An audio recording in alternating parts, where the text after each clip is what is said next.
I'm John Harwood with the New York Times and CNBC. You can tell the American political community is genuinely shaken by the sight of officials in both parties, from the Bush administration and the Democratic Congress, standing side by side and promising to work together fast.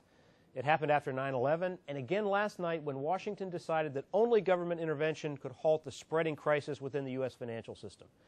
That crisis has already tilted the landscape of the 2008 presidential race in Barack Obama's favor. The question now is whether initial signs of recovery on Wall Street will ease pressure on John McCain. Throughout the week, Obama has moved to capitalize on mounting economic anxiety, sharpening his arguments for change after 8 years of Republican control of the White House. A range of polls have shown him moving slightly ahead of John McCain after trailing slightly last week. Today, Obama sought to strike a presidential tone, standing alongside the likes of Paul Volcker and Robert Rubin, and endorsing action by the Treasury, but calling for additional steps to help Main Street as well. After initial missteps, including his own statement that America's economic fundamentals are strong, John McCain has turned harsher toward not just Obama, but also the Bush administration and Wall Street itself.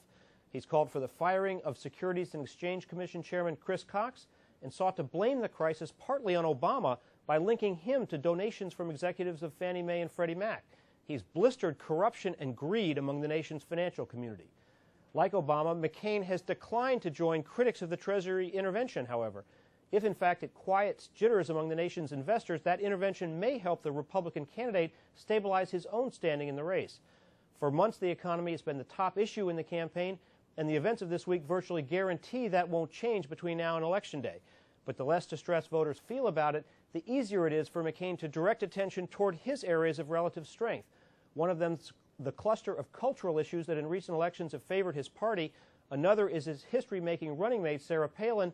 And a third is his edge over Obama on national security, which is the focus of the first general election presidential debate next week.